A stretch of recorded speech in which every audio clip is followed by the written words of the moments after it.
भगवान शिव से कहा, इंद्र और कुबेर को जाते जाते अहंकार हो गया, अभिमान प्रकट हो गया। इतना अहंकार, इतना अभिमान प्रकट हुआ कि बीच मार्ग में भगवान शिव बैठे तप कर रहे हैं, साधना कर रहे हैं, तप में लीन है। और बीच मार्ग में बैठकर मेरे देवादिदेव महादेव जब तप कर रहे हैं, साधना कर रहे हैं,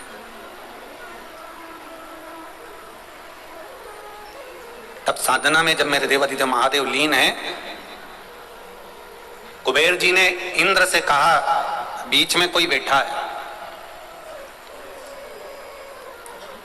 एक मार्ग के चक्कर में, एक रास्ते में बैठने के चक्कर में, जरा विचार करिएगा, पितरों की 3 बेटियों को श्राप लग गया था और उनको पृथ्वी पर आना पड़ा था।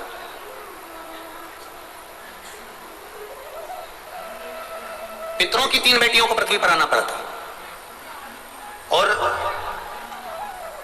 केवल एक बीच मार्ग में बैठे हुए सनकादि ऋषियों पर चरण लगा, केवल वस्त्र लगा था पितरों की बेटियों का, उनको पृथ्वी पर आना पड़ा था, उनको पृथ्वी पर पहुंचना पड़ा था। और एक चलते रास्ते में देवादिदेव महादेव बीच में बैठे थे और इंद्र और कुबेर ने देख लिया और उनको बीच में से हटाना चाहा तो इनको दोष लग गया।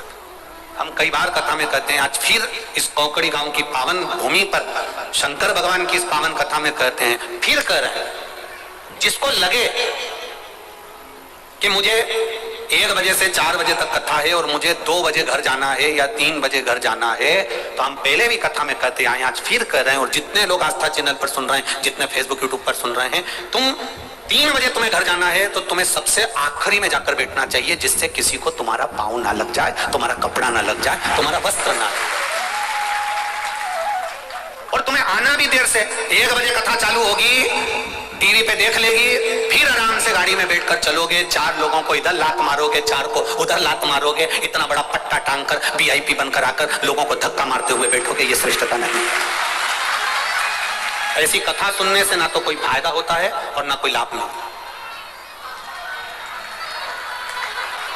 ध्यान रखें इस बात का, बिल्कुल। कितनी सुंदर बात कही है, पितरों की 3 बेटियों का केवल वस्त्र लगा था, केवल वस्त्र। सनत कुमार बैठकर कथा सुन रहे थे, सनकादि ऋषि बैठकर तुमरुका जी के मुख से कथा का वाचन हो रहा था शिव पुराण का, और तीनों देवियां चलती चलती उनका कपड़ा केवल सनत कुमार सनकादि ऋषियों से छू गया था। इतने में तो सनत कुमारों ने कहा, हमारे प्रवचन सुनने में, कथा सुनने में तुमने विघ्न डाला है, बीच में से निकल कर जा रहे हो, किसी को तकलीफ दे रहे हो, वो दिल से कथा सुनने के लिए आया है, दिल से 3 घंटा कथा का रसतत्व ग्रहण करने आया है, उसके बीच में से बार बार निकल कर जा रहे हो, तो ये तुमको दोष है, इसको तुम्हें भोगना पड़ेगा, ये तुम्हें भोगना है, ये केवल तुम्हें भोगना है। अगर आए हो, 1 बजे कथा चालू हो रही है, तुम इतने आनंद में हो, तो 9 बजे जाकर बैठ जाओ, 10 बजे जाकर बैठ जाओ, और कथा पूरी हो तब तक मेरा आसन नहीं छोड़ूंगी, कथा सुनूंगी। मालूम पड़े इधर से निकल गए, उधर से निकल गए, 4 लोग कथा सुन रहे हैं, किसी को पांव लग रहा है, कौन के दिल में क्या बैठकर वो कथा सुन रहा है, बाबा से क्यों आया इतनी दूर से, क्यों इतना रुपया खर्च करके यहाँ तक पहुंचा है, कुछ दिल में बाबा से मांगने आया होगा, और उसके भीतर तुम बार बार बार बार जरा सा फिर चल दिए, फिर चल दिए, फिर चल दिए, फिर चल दिए, तो इसमें मेरा बाबा स्वीकार नहीं कर सकता। बहुत सावधानी की जरूरत है शिव महापुराण में। तुम्हें जल्दी जाना है, सबसे आखिरी में बैठो, तुम्हारा कोई काम है तुम पीछे जाकर। हम यहां तक शिव पुराण में कहते हैं कि कार्यकर्ता भी, तुम यह मत सोचना कार्यकर्ता हूं, कार्यकर्ता भी कार्य करें, पर एक निवेदन है कि तुम दूसरी बार कथा कब सुनोगे, तुम्हारे गांव के कार्यकर्ता हो, तुम भी कहीं एकांत में बैठकर 3 घंटा की कथा सुन लेना, बाबा की कृपा मिल जाए। ओ कार्यकर्ता, मेहनत कर रहे हो, मना नहीं है, पुलिस प्रशासन के भी लोग लगे हुए हैं, नगर पालिका के भी लोग लगे हुए हैं, सेवा करने में लगे हुए हैं, गवर्नमेंट के लोग भी सेवा कर रहे हैं, उनसे भी निवेदन है, करो सेवा। 3 घंटे तक सब नीचे बैठ जाते हैं, तब आप लोगों को भी मौका मिलता है 2 क्षण की आवाज आपके कानों में पहुंच जाए। 3 घंटे के लिए लोग हजारों किलोमीटर दूर से आकर बाबा की केवल दर्शन और कथा चाहते हैं, ऐसा तत्व हमारे भीतर प्रवेश करता है। क्या देगा मेरा भोलेनाथ, ये तो 3 महीने में आपको मालूम पड़ेगा। जो झोली लेकर आए हो खाली नहीं जाएगी, वो भरकर भेजता है, वो खाली नहीं भेजता, बस उसको दिल से सुनना और दिल से धारण करना, उसको हृदय से सुनो, हृदय से धारण।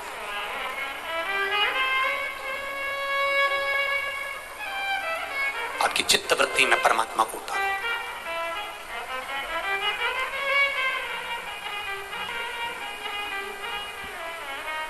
पहले के विवाह में और आज के विवाह में अंतर है। पहले का विवाह लड़की ट्रे लेकर आती थी, चाय की नीचे रखती थी और नैन मिल जाते थे और विवाह पक्का हो जाता था। बोलो री जी सही है कि गलत है? आज का विवाह लड़की को लड़का दिखा, लड़के को लड़की दिखा, दोनों का ब्याह पक्का हो जाए, होटल में खाने जाए, मिले, 8-8 10-10 घंटा मोबाइल से लगे रहें, शादी हो जाए और 6 महीने में तलाक भी हो जाए। यही आज का विवाह है। तो 2 क्षण 3 घंटे की कथा में एक क्षण ऐसा आता है जिस क्षण में आपके भीतर मेरा बाबा बैठता है और बाबा के भीतर आप बैठते हो और सब मिल जाता है। 3 घंटे की कथा में एक क्षण ऐसा आ जाता है, एक क्षण। और 3 घंटे भी कथा काय को काय, आधा घंटा तो मूछ वाला ले जाता है, बचा 2.5 घंटा। उस 2.5 घंटे की कथा में भी आप अगर उसको लगन नहीं लगा सके, उससे नहीं मिल सके, तो फिर बेकार है जीवन। फिर क्यों हम आए? तुझसे मिलने के लिए तेरी कसम, एक मुलाकात जरूर है, बस एक क्षण का मिलना मेरे बाबा से, एक क्षण का। गलती हो गई, कुबेर ने इंद्र से कह दिया ये बीच में जो बैठे हैं, कुबेर ने इंद्र से कह दिया ये बीच में जो बैठे हैं ये देवाधिदेव महादेव है। तो इंद्र अहंकार में उठकर कहता है अगर देवाधिदेव महादेव है तो इनमें इतना विवेक होना चाहिए कि बीच रास्ते में नहीं बैठना चाहिए, इनमें इतना विवेक होना चाहिए कि बीच रास्ते में नहीं बैठना चाहिए। कुबेर ने हंसकर कहा इनका ना तो घर है, इनका ना कहीं झोपड़ा है, इनका ना कहीं निवास है, इसलिए ये कहीं पर भी बैठकर तप साधना में लग जाते हैं। इंद्र ने आवाज की गर्जना कर कर कहा हटो यहां से महादेव, महादेव हटिए, थोड़ा सा रास्ता दीजिए, हमको आगे जाना।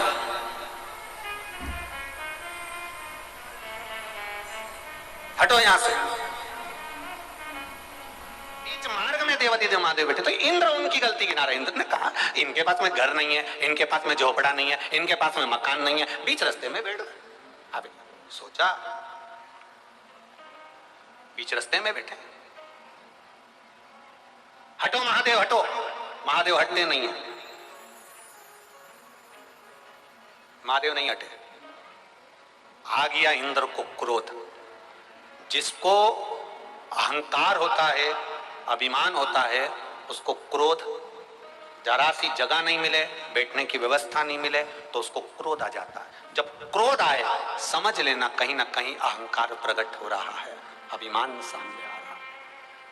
कहीं पर भी शिव पुराण की कथा सुनने के लिए जाओ, वहां पर ऐसी शांति से बैठना, गुस्से को, अहंकार को, अभिमान को, तुम्हारी सत्ता को, तुम्हारे वैभव को, तुम्हारे राजसी सिंहासन को, तुम चाहे कुछ भी हो, वो पूरी प्रतिष्ठा सत्ता घर छोड़कर तब शिव महापुराण की कथा में पहुंचो कि हम भगवान के भक्त बनकर जा रहे हैं, हम कोई राजा बनकर या नहीं जा रहे, हम भक्त बनकर। आ गया इंद्र को क्रोध, और क्रोध कभी भी प्रकट हो सकता है। क्रोध का कोई समय नहीं होता प्रकट होने का, क्रोध आ सकता है।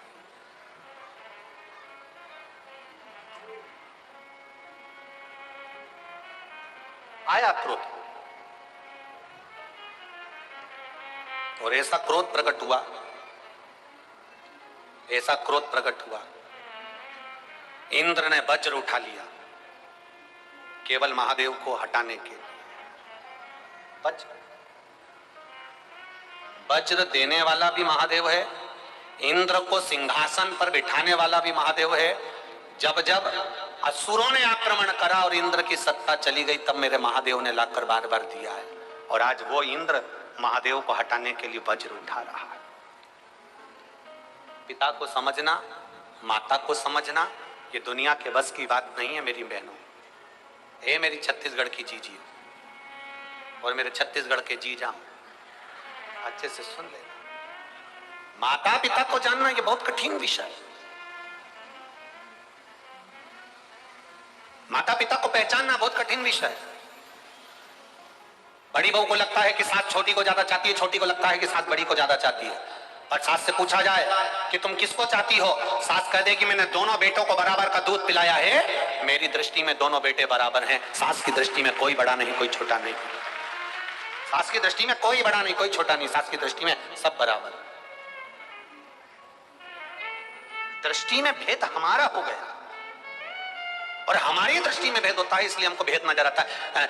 कई पत्नियां अपने पति से कह देती हैं देख लो तुम्हारी मम्मी को, देख लो वो इतना चाहती है छोटे वाले को और तुम्हें रत्ती भर का नहीं चाहती। ये धीरे धीरे स्लो पॉइजन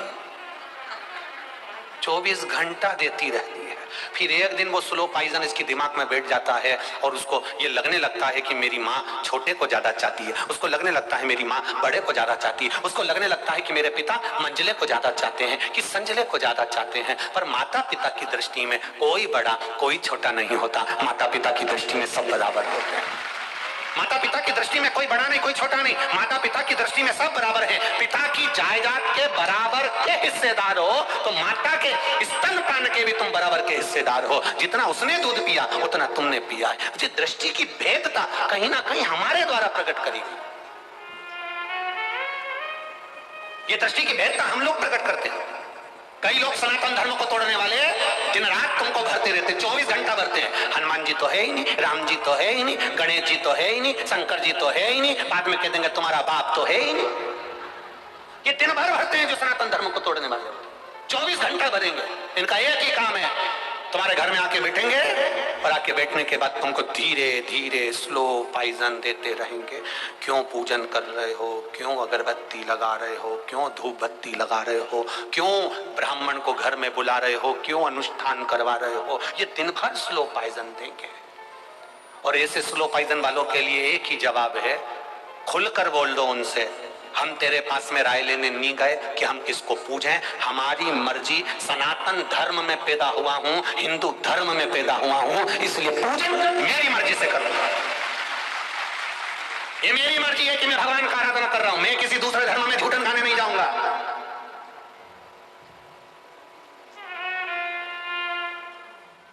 लगे रहते हैं लोग 24 घंटा यही। एक बार पहले हमने छत्तीसगढ़ की एक अखबार में पढ़ा था, कसम दिलवा दी हम गणेश जी के नहीं मानेंगे, हम शंकर जी के नहीं मानेंगे, हम राम जी के नहीं मानेंगे। एक दिन तुमसे कह देंगे तुम अपने बाप को भी मत मानना, कह देंगे। और फिर उनसे पूछना हमारा जन्म कहां से हुआ, फिर वो तुम्हें धीरे से कहेंगे तुम ऊपर से टपक गए थे, कहीं से नहीं हुआ। तोड़ने वाले तोड़ेंगे। मां कभी भेद नहीं करती, पिता कभी भेद नहीं करता, गुरु कभी भेद नहीं करता। अगर जो गुरु अपने शिष्य से भेद करता है उसका जीवन नरक जैसा होगा। युद्ध देख लीजिए महाभारत का, कौरवों की ओर से युद्ध लड़ रहे हैं गुरु और पांडव एक और खड़े हुए हैं। तुम गुरु थे, मना कर देना था कि मैं गुरु हूं, मैं नहीं लड़ सकता, मेरे लिए पांडव भी बराबर है और कौरव भी बराबर है।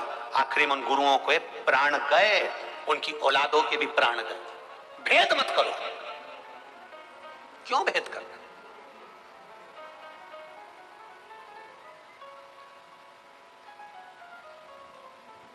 केवल मेरे राम और मेरे कृष्ण भगवान शंकर के उपासक नहीं, संसार में जितने महाभारत के जितने जितने पात्रों को उठाओगे वो शंकर के उपासक मिलेंगे।